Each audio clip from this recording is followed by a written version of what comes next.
नमस्कार. मी सौ मीनाक्षी अजित तेंदुगे, राहणार सांगवडे. मी एक महिला शेतकरी आहे. प्रथमतः इथं तरुण भारत या समाजमध्ये तुम्ही सर्व महिलांना, माझ्या मैत्रिणींना तुम्ही इथं बोलवलं, स्टेज दिलं, मनातलं व्यक्त करण्यासाठी तुम्ही एक जागा दिली, त्याच्याबद्दल मी खूप खूप आभार मानते. व प्रत्येक वेळी अशा महिलांना तुम्ही जागरूक करण्याचं काम करता, हे मला खूप छान वाटलं सर. मी परत एकदा माझ्यातर्फे तुमचं हार्दिक हार्दिक अभिनंदन करते. मी 12वीच्या परीक्षेला जात होते, त्यावेळेला माझे आई वडील म्हटले, मुलगा आलाय बघायला, नाही आपण लग्न करूया. मग त्यावेळेला काय तेवढं नव्हतं, आई वडिलांच्या पुढे काय जाऊन चालतच नव्हतं. मग पहिल्यांदा बघायला म्हणताना आई आमची म्हटली, का ठरतंय का? झालं, हे बघितलं आणि ठरलं. झालं, मग फुसफुस फुसफुस रडू आलं, काय तर होते तिकडे. म्हटलं झालं, लग्न झालं. 98ला झालं. 7 मार्चला आमचे पेपर चालू होते बोर्डाचे 12वीचे.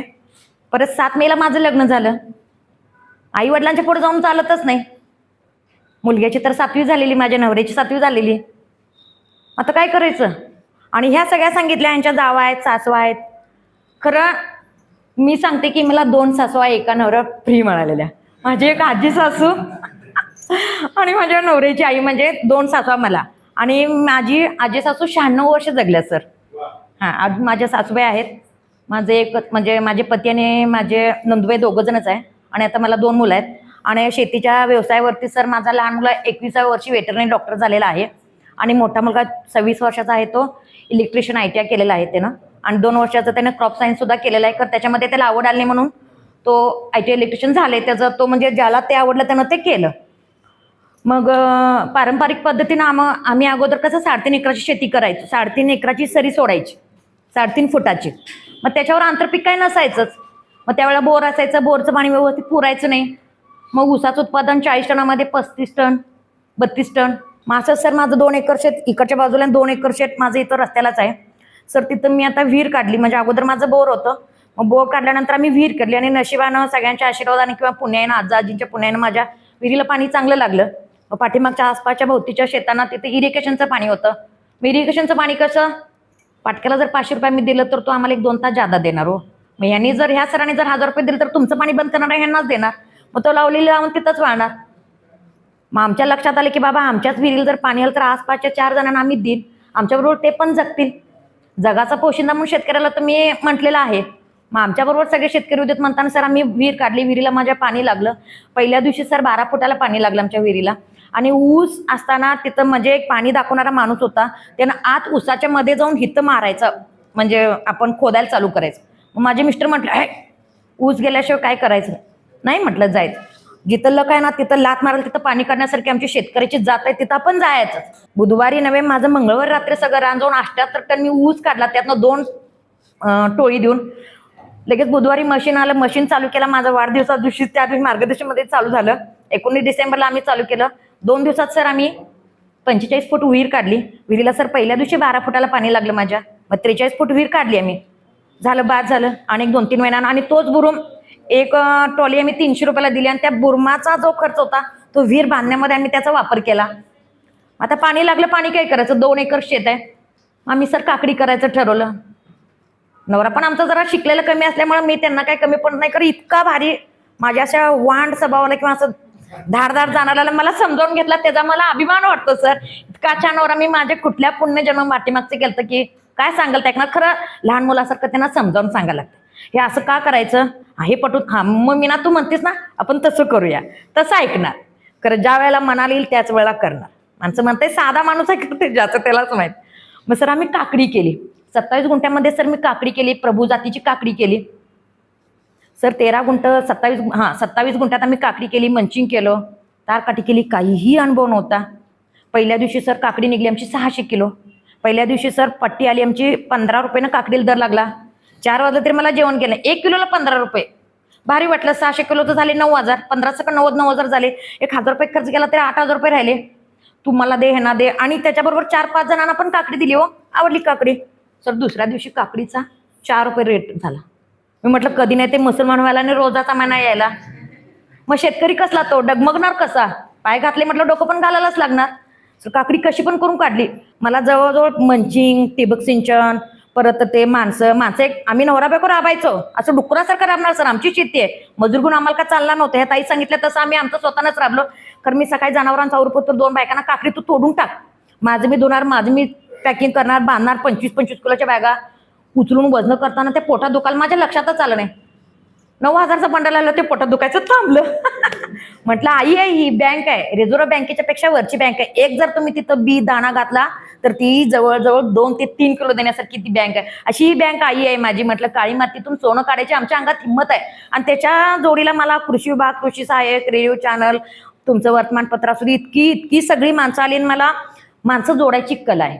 तो भले कसा का ना, तो पुरुष आहे ना, त्याची नजर कसोटी असू दे, आपली नजर चांगली आहे ना, बस तो तिथंच बसलाय, तो आपण बाजून जा, तो तिथंच था.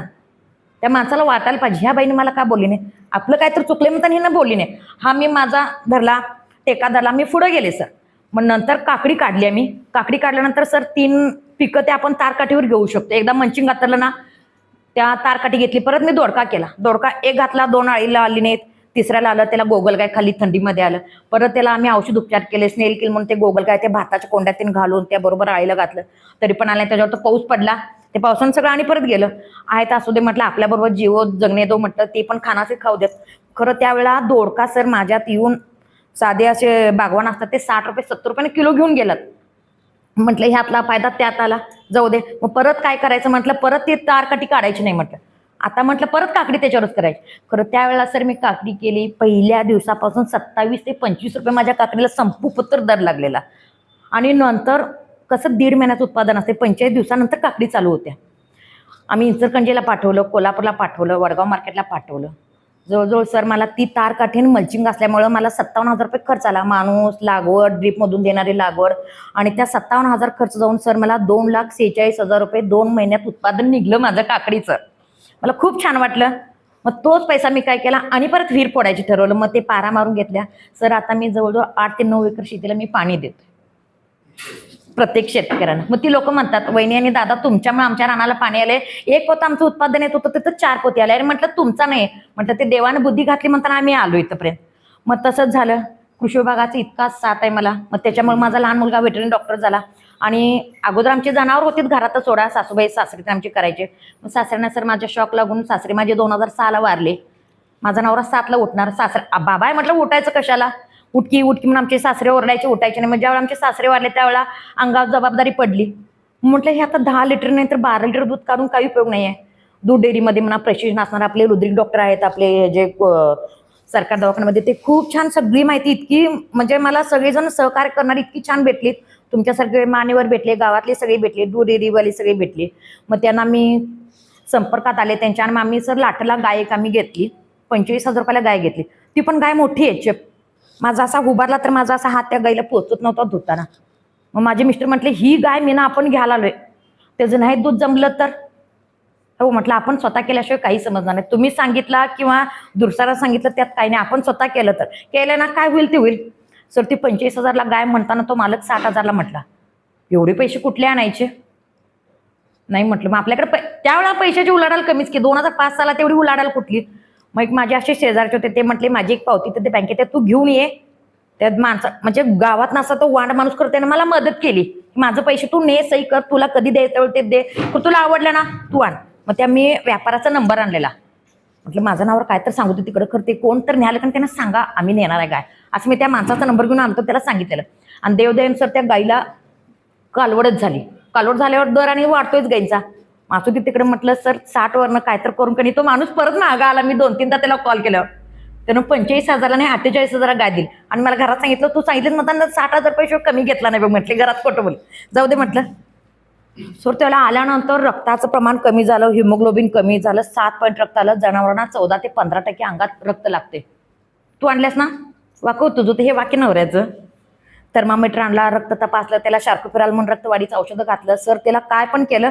खरं सर मी तिला आल्यानंतर 25 लिटर धार एका वेळेला काढली गायची. त्या दुभत्याला काय कशाला बोलणार, मग आपण करूनच दाखवलं, तसं बोललेच नाही. मग जो माणूस 60,000 रुपये, तुझी बायको 60,000 रुपये मागाल तिकडे, त्या गायच्या दाढेमध्ये तो 60,000चा बंडल, ती गाय कुठं दाखव बंडल कुठं दाखव म्हटले. म्हणजे तो समोरची व्यक्ती घेणार होती, ह्यांना समजावून सांगितलं. मग त्यावेळेपासून त्यांना पटलं ते. मग ती सर मी 3 वर्ष गाईचं दूध काढलं त्या डेअरीमध्ये, सगळं लागोपाठ 2 वर्ष 3 वर्ष 2 नंबर 3 नंबर घेतले. आम्ही घर बांधायला काढलं स्लॅबचं. मग ती गाय आम्ही 48,000ला आणली. तिचं 3 वर्ष दुभतं काढून तिच्या 2 पिल्या तयार करून त्या गाभण आणल्या. त्या गायला मी सर 75,000ला विकून टाकल्या. 2-3 वर्ष दुपतं घेऊन, आणि वरचा स्लॅब तर सगळा सिमेंट आणि करतो गाईवर निघला. म्हणून माझ्या घराला सर गोधन नाव आहे. मला मी त्या जनावरांना सोडून कुठंच जात. मला भले म्हणतात तू जा सुट्टीला, मला सर आवडत नाही. मी नाशिकला 4 दिवस मला कृषीतोनमध्ये पण पुरस्कार मिळाला, मी तिथे गेलते. खरं मला मन काय सर तिथं असं चैलबेल झालं. आता सर माझ्या गोठ्यामध्ये 9 जनावर आहेत. घरची कालवड सर माझ्या मुलग्यानंच तयार केलेली, आणि डेअरीला माझं दूध जास्त नसते. डेअरीवाल्यांचा फायदा होणार दूध जास्त घातलं तर. सर मी बच्चा तयार करते. माझं 1 वर्षामध्ये 1 जनावर तयारच होते. 1,20,000 1,30,000ची माझी कालवड तयार होते. आणि मी आवर्जून सांगते की गाईला माझ्या मी 11व्या महिन्यात तिला कृत्रिम रेतन पहिल्यांदा सिमेंट दिलं, आणि सर ती एकदा भरवल्यानंतर ना ती गाय माझी वेळेली, आणि ती पहिल्यावर मी तिला 16 लिटर धार काढली सर तिची. आणि आता माझी 4 मोठी आहेत, 4 लहान आहेत. त्यातली 1 गाभण असते, 1 कमी असते, 1 दूध असते. असं चालू आहे माझं. मुक्त गोटा पण केलेला आहे त्याच्यामुळे. आणि कंपोस्ट खत सगळं माझं असतंय. उकिरडा माझा 1 क्षण शेणाचा, पाल्याचा, असं सगळं करून आम्ही कंपोस्ट करत असतो. आणि सगळं पूर्ण काय सेंद्रिय होत नाही. आणि ऊसाचं उत्पादन जर म्हटलं तर त्याच्यामध्ये आंतरपीक घेऊन जवळजवळ 2 ते 2.25 टनाने माझं ऊसाचं गुंठ्याला उत्पादन पडतं. आता मी यावेळेला भात केलेला 28 गुंठ्यामध्ये भात सर, इंद्राणी भात मी केलेला. माझी 52 पोती भात निघला सर, आणि एका पोत्याचं वजन माझं 78 किलो 72 किलो माझं भाताचं निघलं. आणि तो भात नुसता भरडायला जरी गेला तर त्या कोंड्याचा वास होते. भात तर मग आवडच.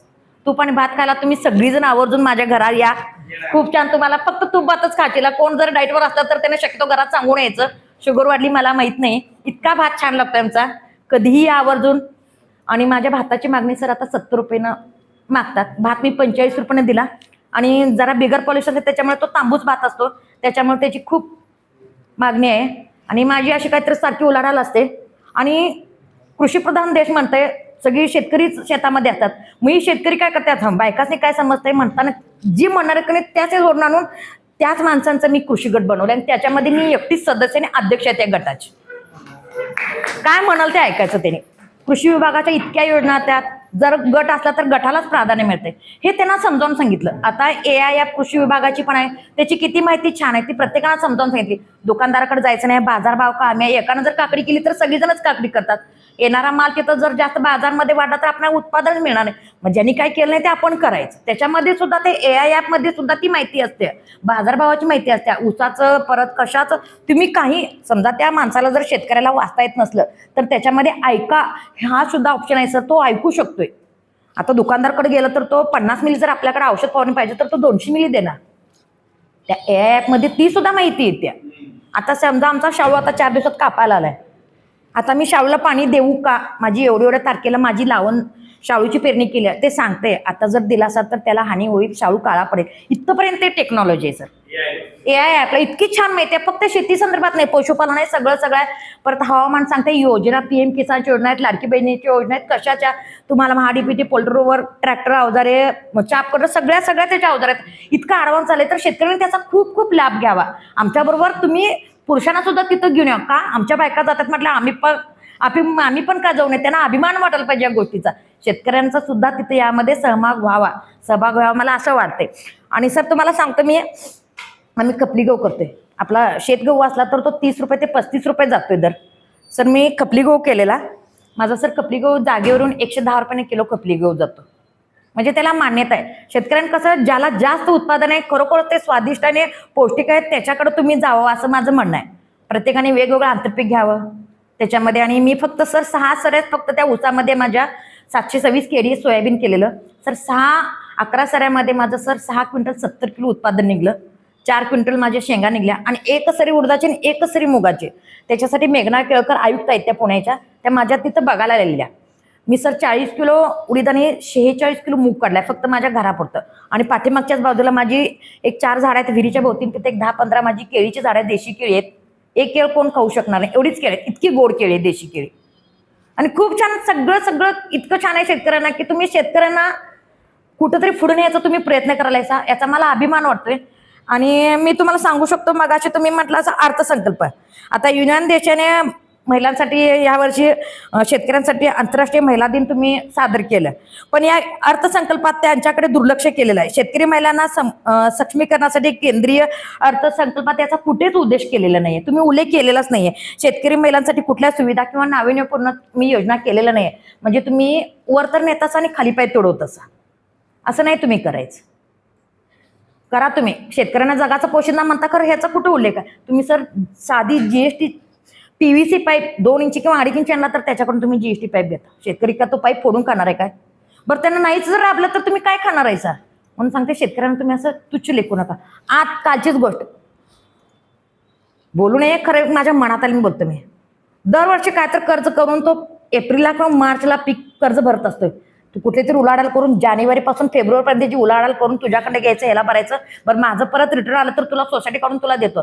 मग ते दरवर्षी भरणाऱ्याला तुम्ही चकू लावला, भरलेला नाही त्याला, म्हणजे चोर सोडून संन्यासाला पाहिजे, हे चुकीचं आहे. मी कालचीच गोष्ट सांगायला लागले. मग तो कुठली तर उलाढाल करून का पुढल्या वेळेला मला कर्ज मिळणार नाही म्हणून तुम्ही तो आता फेडतोय. मग तुम्ही नाही असं करायचं, म्हणजे तो शानीच राहिले हो. मग आम्ही रात्रंदिवस राबवून आमचा काय उपयोग झाला? केला तर सरसकट जे कोण प्रामाणिक आहे त्यांना द्या. आमच्याबरोबर अशी किती मग म्हणायचं आत्महत्याचं प्रमाण वाढले. अहो तुम्ही आमचीच बोटं आमच्या डोळ्यात कोंबाला लायचा. याच्यावर कुठेतरी तोडगा काढा. माझा म्हणण्याचा उद्देश आहे, या आज मी महिला दिनाबद्दल शेतकऱ्यांचं एक म्हणणं आहे, जे खरोखर राबतंय त्याला तुम्ही त्याचं चीज करा.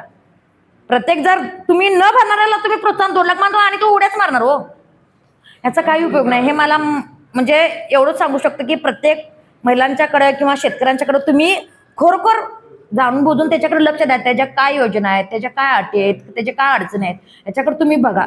बियाणं सुद्धा सांगते आता बियाणं येणार आहे.